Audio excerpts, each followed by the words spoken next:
A Alemanha se valeu da potência desses textos e da absoluta novidade deles para fazer o seu mau uso. Então, agora apontando isso, depois que o texto foi escrito, em 1785, aí o que acontece? Ele produz essa tradução, mas isso quando chega à Alemanha, isso encanta as pessoas de bom coração. Aquelas que liam o texto de coração, como a gente faz aqui. Quando eu ponho o coração e deixo que o texto me emocione, ele me fala a sua verdade. Então, os românticos alemães e os transcendentalistas americanos, que às vezes eu menciono, vamos dizer, tipo Emerson, eles liam a Gita, isso me põe em contato com o sagrado, com o divino, com Deus. Porque eles se permitiam se fundir com o texto e serem transformados pelo texto. Então, o cumprimento do dever e o ativismo político, eles têm uma natureza ritualística, que é a função da nossa Sharadha. É isso que Krishna está explicando para Arjuna, né? A atuação no campo de batalha tem que ser mais sofisticada do que a ação de um sacerdote dentro do templo, né?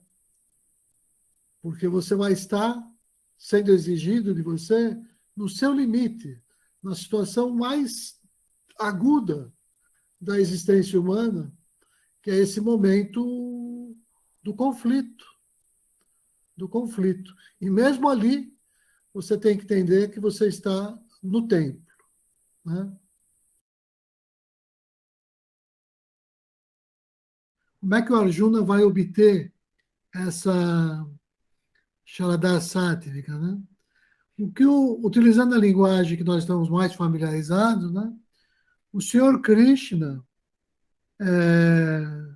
ele prescreve a tripla disciplina do amor universal, ou Shuddha Yoga, fundada no Bhavana, que nós vimos no encontro anteriores, eu posso interpretar assim, né? Que é esse sentimento de amor orientado para o mundo externo, né? Você vê quando a gente fala no Bhavana, a gente está focando em todo o universo. Então, o Shuddha Yoga é fundado no Bhavana, ou nesse sentimento de amor orientado para o mundo externo, em Dhyana, ou esse amor orientado para o mundo interior, e em Karma, que é o exercício do amor em ação, né? Que é o exercício da harmonização desses dois universos, interior e exterior.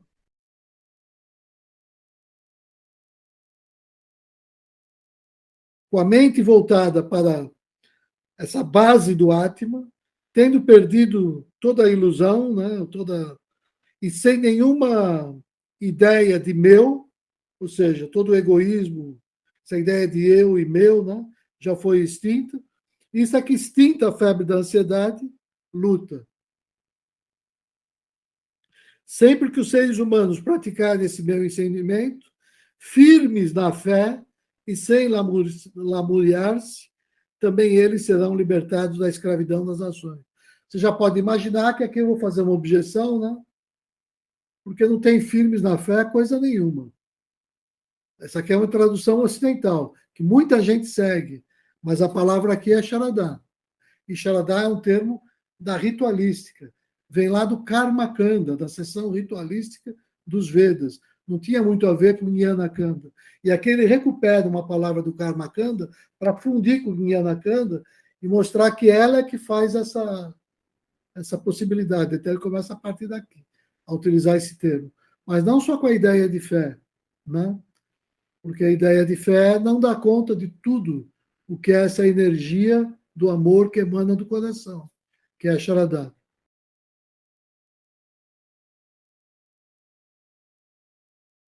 Esses yogas que foram se afastando daquele yoga ancestral que ele tinha revelado lá para os antigos sábios, né? e que havia se perdido no mundo. Então, agora ele vem resgatar a essência mais pura, Shuddha, desse yoga, que na verdade é uma síntese de karma, de bhakti, de jnana, que é isso que eu chamo do yoga real, né? Ou Raja Yoga.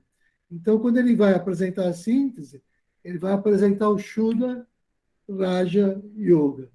E esse capítulo, então, vai tratar dessa relação entre a ação externa e uma atitude de renúncia interna, para que eu redefina o sentido do que é yagna e tudo mais. Assim como no movimento de um pêndulo, antes da mudança de sentido, ocorre num milésimo de segundo, numa fração de segundo, ocorre um momento de não movimento, você vai, para, desce, para e volta, né? Então, do mesmo modo, entre a inspiração e a expiração, ocorre esse instante de quietude. Quietude por quê? Porque quando a gente inspira, a gente sabe daquele mantra natural da respiração, né? Que é o Hamsa, né? Então, quando eu estou inspirando, existe esse mantra, eu começo a pronunciar, né? E quando eu expiro, eu termino de pronunciar o Hamsa. E existe um intervalo, que é exatamente quando eu mudo da inspiração para a expiração e da expiração para a nova inspiração. Então, esse intervalo, ele simboliza a unificação dos campos interno e externo do ser.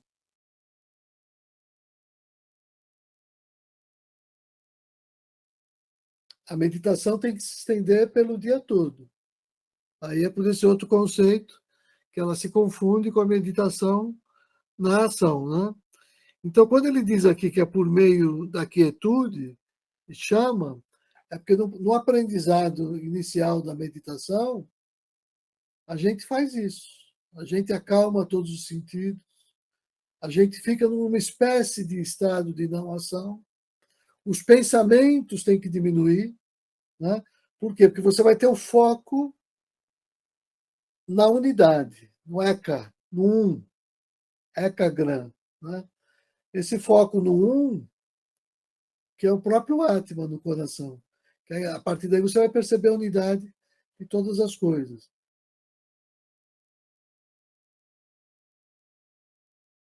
Mas o que o conhecimento espiritual aprendido de fora, isso aqui é Jnana, é o conhecimento aprendido do guru, aprendido dos livros. Então, para que esse conhecimento nos possibilite acessar aquele outro conhecimento que é aprendido de dentro. E é esse que eu acho que o texto da Gita chama de Vijnana, ou seja, a sabedoria prática, aquela que está associada à meditação na ação, o tempo todo. É a prática, né? Então, portanto, nada mais natural para mim do que esperar que o 7º capítulo tratasse dessa distinção entre Jnana e Vijnana.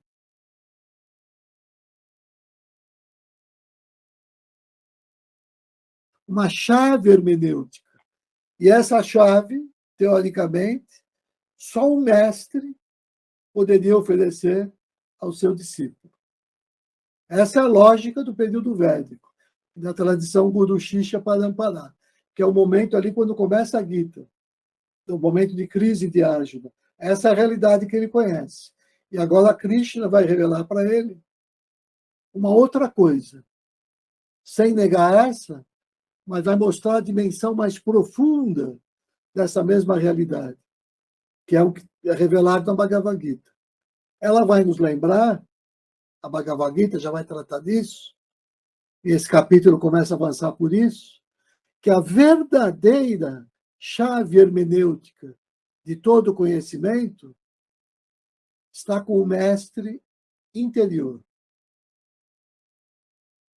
Esse mestre que se revela, inclusive sob as aparências do mundo, na medida em que a gente age no mundo, sem apego ao fruto da ação.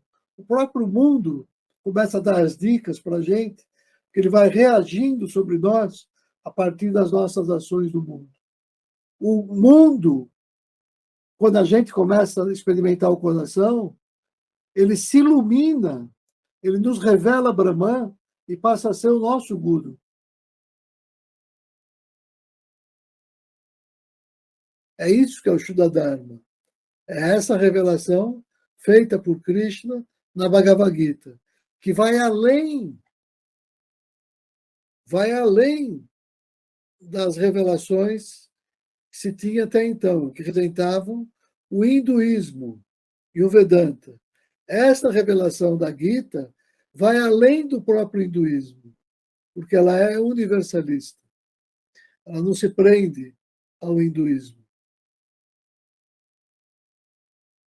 Então, esses versos agora vão tratar disso, do 20 até o 25, mais ou menos.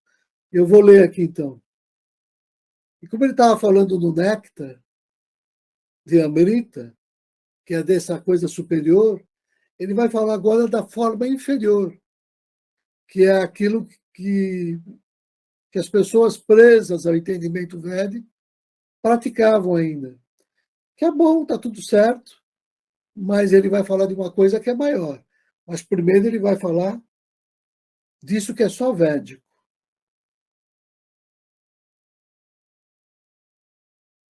Então, rapidamente, capítulo 1, a queixa, capítulo 2, o diagnóstico, que é a falta de Sharadá, e a prescrição, a disciplina do Shuddha Yoga, né?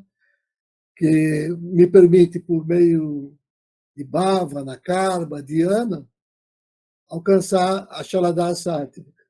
Capítulos 13 a 18 são exatamente esse tratamento. Ou seja, a gente vai ver ali a ciência do Hamsa, né? Essa ciência do pranayama, entendido como aquilo que me conduz à meditação, que me revela a natureza de Brahman. Por isso que a Bhagavad Gita, nessa leitura que eu faço, ela é um tratado sobre a arte e a ciência da meditação. Embora eu conheça muitos especialistas na Bhagavad Gita, quando vão dar aula de meditação, se fundam única e exclusivamente nos Yoga Sutras de Patanjali.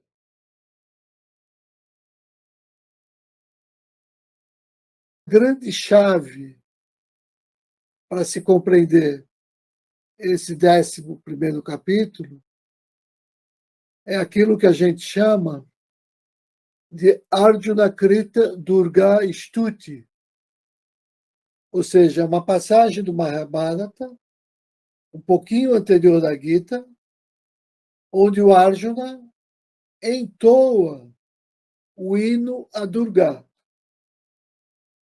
Então, instantes antes do início do episódio da Bhagavad Gita, o Krishna pede para Arjuna invocar Durga, né, que é essa deusa invencível, e que é a expressão da energia cósmica, da Brahma Shakti, personificada no Mahabharata, então, como Durga, mas que já está presente desde do Rig Veda lá, como a deidade Sharada. Quer dizer, Sharada personificada como uma deidade. Esse hino a Durga, ou Durgastva também, que às vezes se diz, entoado por Arjuna, como a gente aqui no nosso grupo bem sabe, né? Ele, claro, ele consta do Mahabharata, do livro 6º, ali na seção 23.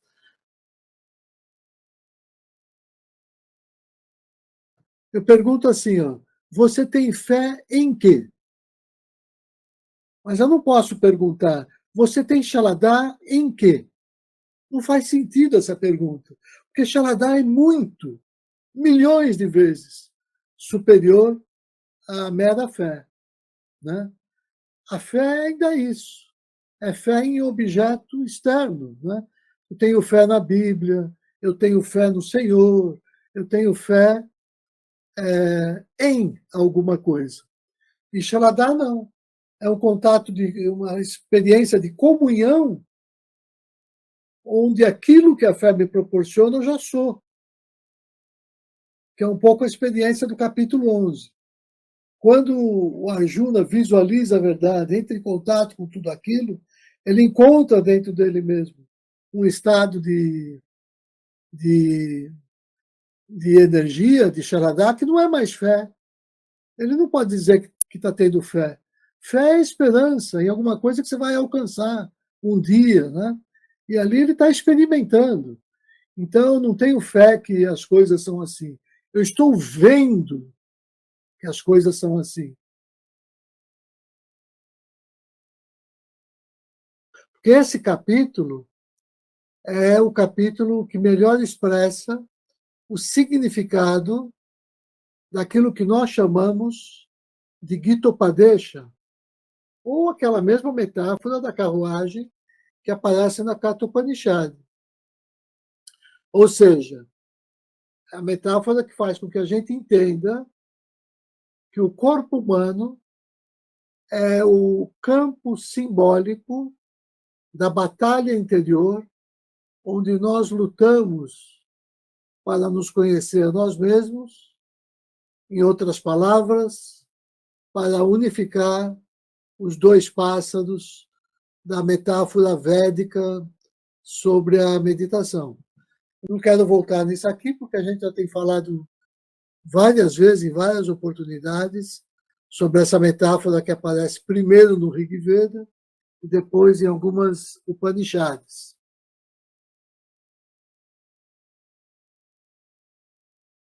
Sattva está identificado com conhecimento. E o conhecimento é aquilo que dá poder e tonifica a faculdade cognitiva, que é oriunda de Sattva. Sattva está aliado, associado a isso. Então, é aqui que eu saio do estágio entrópico e inicio o processo sintrópico, rítmico e harmonioso. Lembrando, né, para quem não se lembra dos conceitos da termodinâmica, que entropia é a medida de desordem do universo. Então, todo o universo material ele é entrópico, ele caminha para a desordem. Por oposição, o espírito é sintrópico, ele caminha para a ordem. Dando um exemplo prático para isso ficar claro, né? Se você comprar lá no parque uma bexiga de gás, levar para a tua casa e abrir essa bexiga, o gás rapidamente vai se espalhar por toda a sala, por todo o ambiente, né? Ou seja, ele tende para aquele espalhamento. Esse é um movimento natural de aumentar a entropia, de aumentar a desordem, de se espalhar. Você sempre que você tiver uma bexiga e abrir, você vai presenciar esse fenômeno, que é o gás saindo e buscando ficar todo misturado e bagunçado com as outras partículas do oxigênio, do ar. Você nunca vai testemunhar o fenômeno de você abrir uma bexiga e perceber todo o gás se separando do oxigênio, entrando nessa bexiga e ela enchendo sozinha.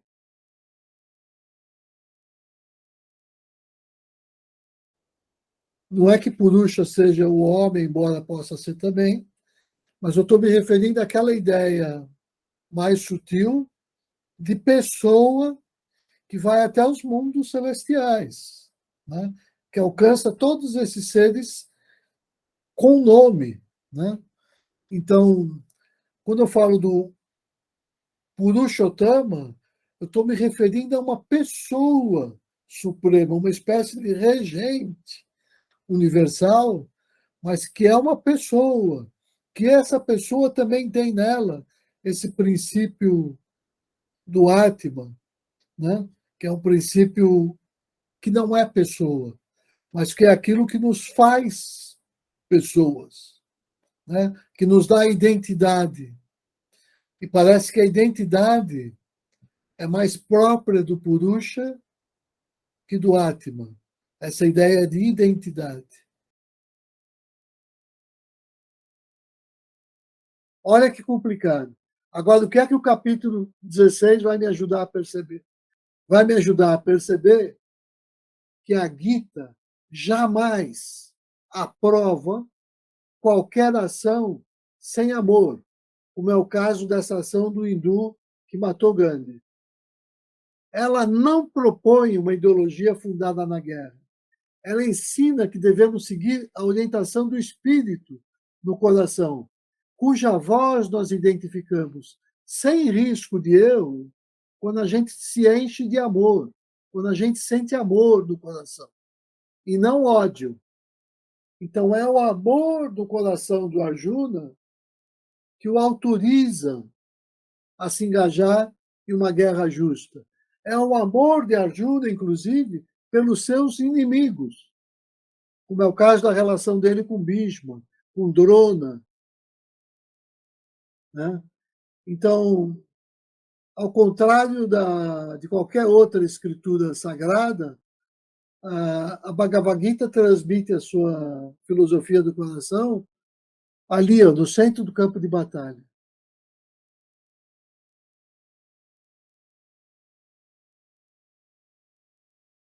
Ou seja, a gente já vê aí uma relação sobre a sadhana e Shraddha.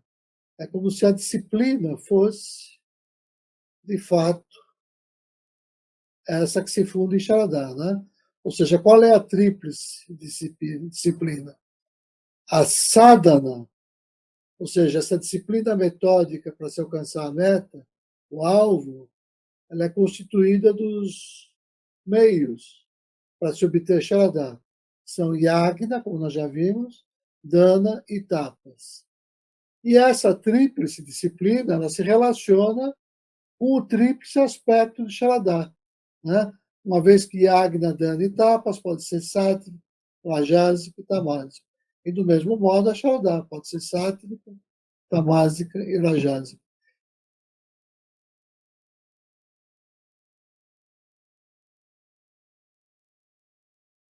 Paradigmático verso 66 desse capítulo, ele sintetiza não apenas o capítulo como um todo, mas a própria Bhagavad Gita. O Krishna afirma, nesse verso, que aquele que abandona a condução do ego, que está presente ainda em toda a ritualística religiosa, que a gente chama de Dharma, e alcança a Naiskarmiya, ou seja, o silêncio do ego, e toma refúgio unicamente no Atma, ele alcança a realização espiritual.